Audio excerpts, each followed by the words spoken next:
first lady of the church at the time, and she was really just like, guys, I know you guys are young, but God has a call in your lives, and y'all can keep playing about this call, or you can answer now, and like he can blow your mind.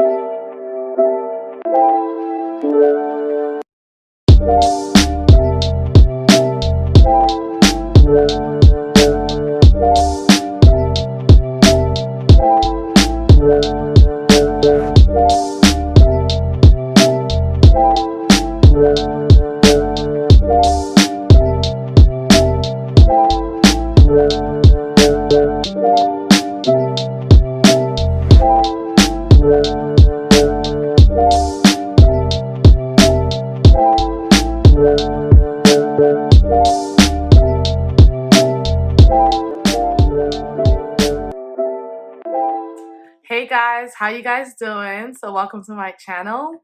So my name is Muna, for those of you who are coming here for the first time. And do me a quick favor, just go ahead and press subscribe. And of course at the end, go ahead and comment, like, subscribe, share. And I hope that this video blesses you, all right? So let's go ahead and get started. So as you can see today, we're going to be talking about, I'm going to be sharing a little bit about my purity story, and then I am going to be sharing what to do when God calls you to be abstinent, or celibate, like what to do. Where do you go from there? I'm a little nervous, but I'm just gonna let the Holy Spirit lead, and this will be good. We're gonna have a good time just talking and chatting. So let's go ahead and get started. I look cute, guys. Oh, really quickly before we do the whole video, I just want to show you my outfit. I got this really cute set from Boohoo. It's like a nice knit set. You guys can't see it, but the pants are everything. They're like flare pants. They're like flare pants. I love them. I walk around my house feeling so bougie.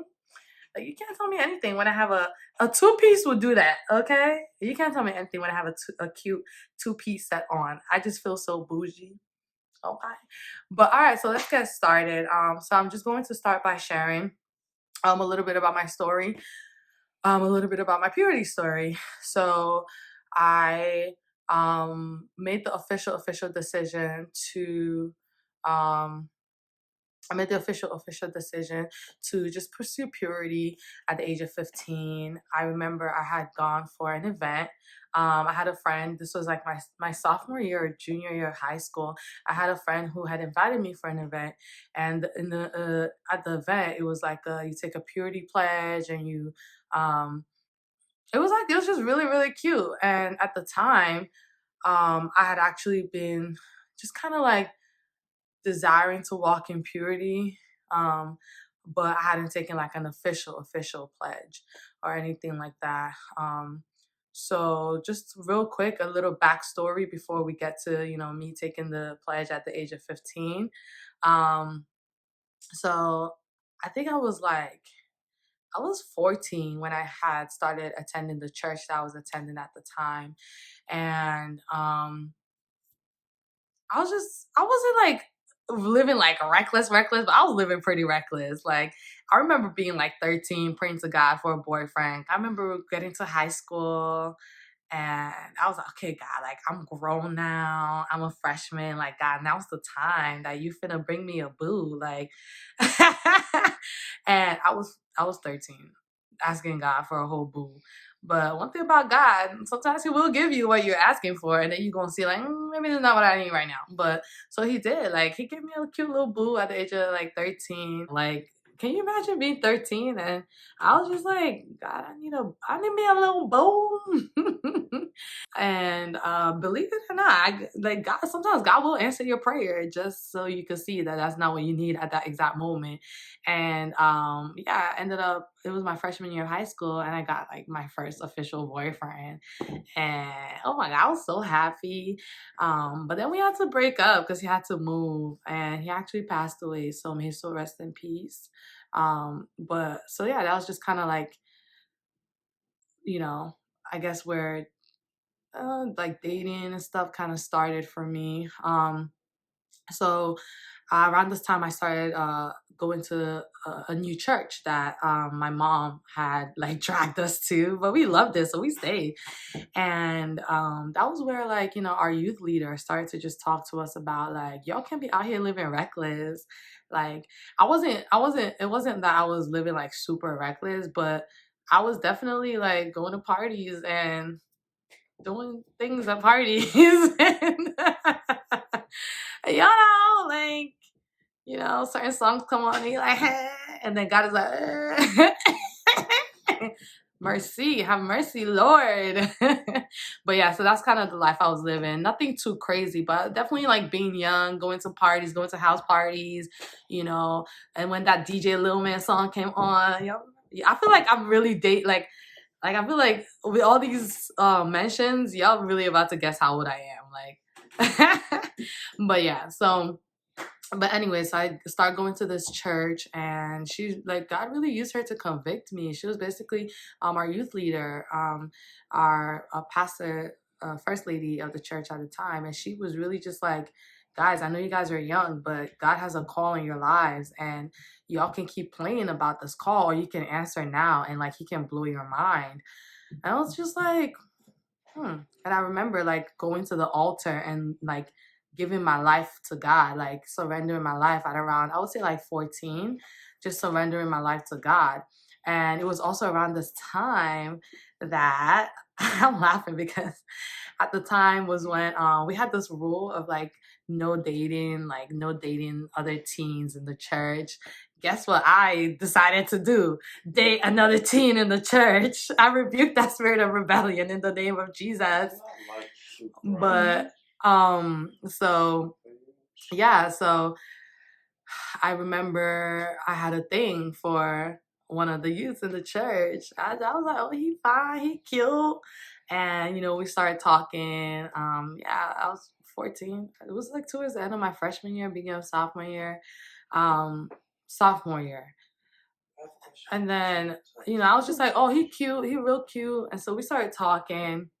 But around this time was when God started to deal with me with like purity and, you know, being pure.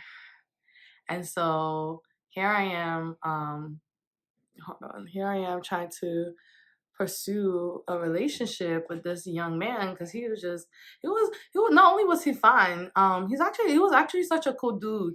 And he was actually amazing. Like, he had like a really good personality. He's really such a sweetheart. Like, he was just one of those people that a lot of people liked because of his personality. And he could just walk into a room and just like light up a room. Like, just really cool dude. And so we clicked. And the whole time, like, I'm feeling him, but I could tell that God is just like, sis, like, you're about to go into like what you're about to go into right now. I wouldn't advise you to go into it, you know, but because, you know, my feelings, I'm 14, I'm feeling this dude. Like, what else is there to do except for a date, right? So anyways, we started dating. At the time we're young, so it's just mainly just like, you know, being boyfriend and girlfriend. And yeah, and it was hard. Like, he really respected me because he understood where I was coming from with just wanting to be you know, pure and not like have sex or do anything crazy. But it was hard because we're two kids with hormones and you want to do things and you get excited, and it was just really, really difficult. And I remember like God specifically like telling me like, Muna, you need to get out of this because you're going to keep getting into situations. So what it was we would always find ourselves in situations where moments would get really heated and we had to like stop. I know like y'all might be thinking like, oh, isn't that young? But like, that's what's happening at the age of what, 14, 15. Like, this is real. And it's funny because I teach and I actually work with like high school students around that age. And sometimes I have to remind myself that like, they're not too young. Like, these are things that are really happening in their lives. But anyway, so and I remember God just saying like, Muna, like, you're gonna mess around one day and it's gonna go from almost happening to actually happening. And that was really when God was just like, you need to stop playing with fire. And I think a lot of times we put ourselves in situations where we say like, oh no, I can handle it. And God is like, sis, get out now. Like, get out now. So unfortunately I had to end that relationship. It was so hard because like I said, like he was just a really, really dope guy. Um, like I wasn't breaking up with him because he hurt me or he cheated on me or nothing crazy. Like he was just such a dope guy. I really had to let go because God said to let go. And that's sometimes that's so hard. Like because you kind of see it, but then you're just like, but God, why? I remember just telling God, like, God, like he's just so nice. Like I don't want to let go. Like God was just like, Muna, you have to. Like your purity is dependent on letting go. And I feel like God is just saying that to a lot of people. If you're watching this, like God just wants me to tell you, like, your purity, like you being obedient to him is dependent on you letting go. Um, and I'll get into more of that later. But so just fast forward. So I let go of that relationship and I was just kind of focusing on my relationship with God and just focusing on purity, pursuing God. And then another dude comes along. And same thing, he was fine. Oh, I remember he was tall, he was chocolate. So around this time, I'm like 16.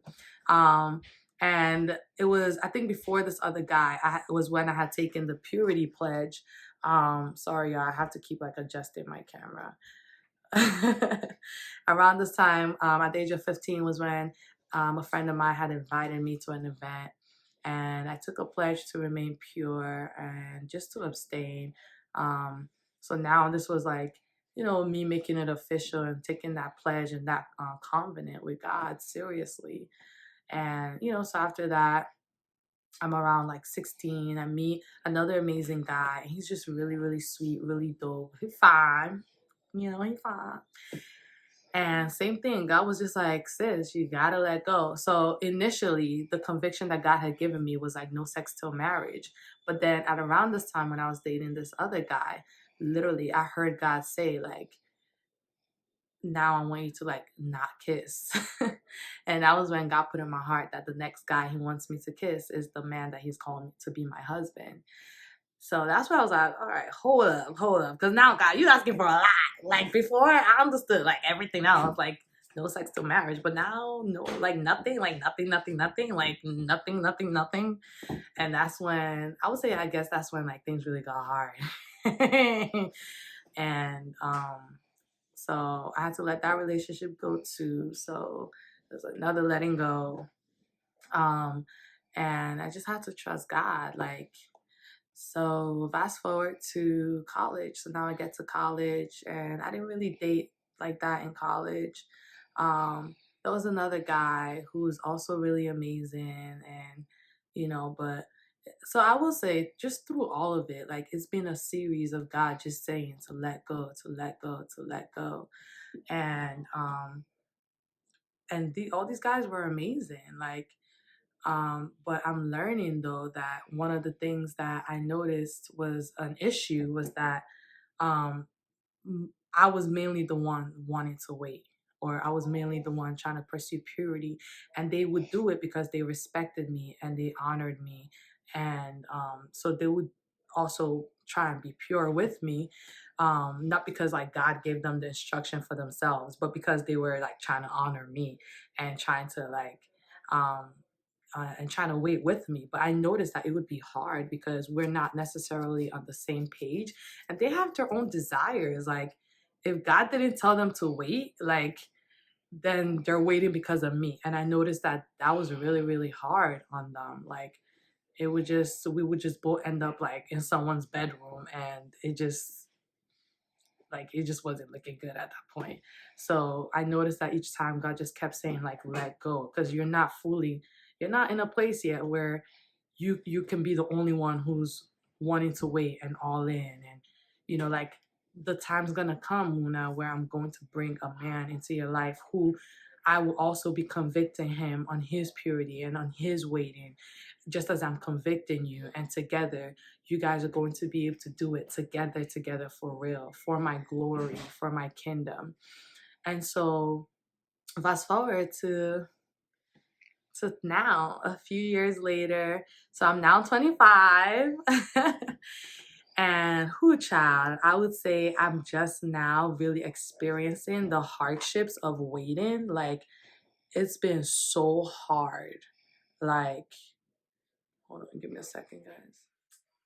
All right, so yeah, so fast forward to now. I'm now 25, and it's been 10 years since I made that vow to God, and all glory to God. God has been keeping me, but I'm just here to encourage someone because it has been a hard journey. And I would say my college years weren't my college years weren't as difficult. I know that sounds crazy, y'all, and I'm not trying to like I think college you're busy, like there's just so many opportunities to like hang out with friends, so you don't really like I didn't really struggle with loneliness that much in college, to be honest. It was after college, I would say, like maybe the past like 3 years, I really started to like this whole purity thing, like it became like it's not a joke, okay.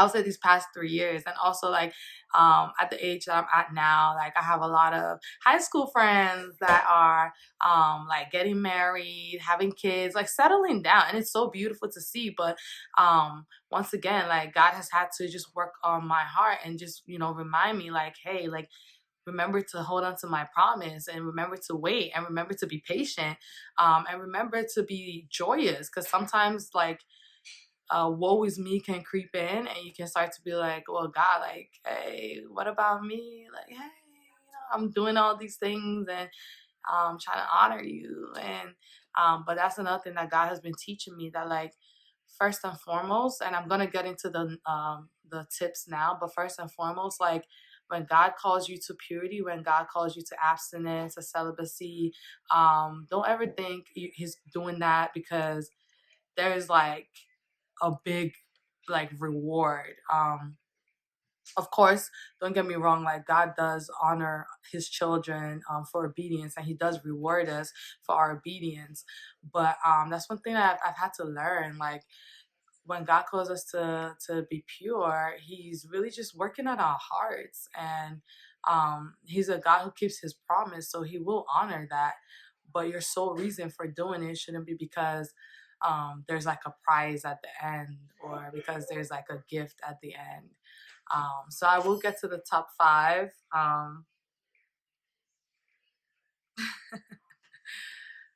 Phone died. uh, so I will get to the top five tips to just keep in mind when what to do when God calls you to be celibate or abstinent. I'm sorry, guys. I'm just trying to be really transparent on how hard this journey has been. I would say maybe when God just started to, tell me like no sex till marriage, it was just like, okay, like at least I can still like, I don't know, I can still like date, or I can still like do other stuff. But then I think it got really real when he put in my heart like no kissing, no foreplay, because then I started to notice that like the dating pool got really small. Like people look at you crazy. How you gonna tell someone that you don't want to kiss to your wedding day? Like the dating pool got really small, especially the older I got. Like um just being real, like when you tell most guys that you're waiting, or it's not a lot of guys that are waiting, or not a lot of guys that want to wait till your wedding day to kiss you at the altar, or like people just look at you crazy. Like but the one that God has for you will honor that. And I know we hear it a lot, but that's just kind of what's been keeping me going, just trusting that the man that God has for me will not only honor that, he'll also be on a similar path, and together we'll be able to push each other and empower each other, and just make an honest person out of each other, and encourage each other's purity walk, and honoring each other's bodies, and just putting Christ at the center, and like really doing this.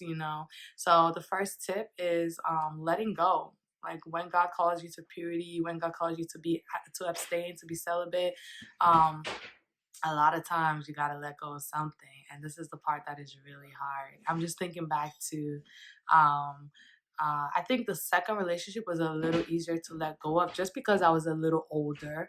um, uh, the relationship I had when I was 15, right after I had at around 14, around when like God started dealing with me with purity, That one was really, really hard to let go of. It was kind of like my first official, like, I guess you'd say like young love kind of thing. It was cute. It was really hard because I guess some of the fears with letting go is like, am I ever gonna meet anyone as amazing? Or like God, how do I know you have something better for me? Or like, and you could like be laughing like, oh, but girl, you was young. But I feel like no matter what age you are, like a lot of times when you're currently in a situation and God calls you to let go, you start to think all these things like, no, God, like I want to hold on. Like, because sometimes what we know now is better than like what we can't see. And I'm just encouraging someone today. Like, I feel like God is just calling you to let go. Like, if God has called you to a life of being celibate or abstinent and you're in a relationship and God is saying, like, sis, the time is now. Like, you need to let go. Like the more you hold on, the harder it is for me to do what I want to do. The harder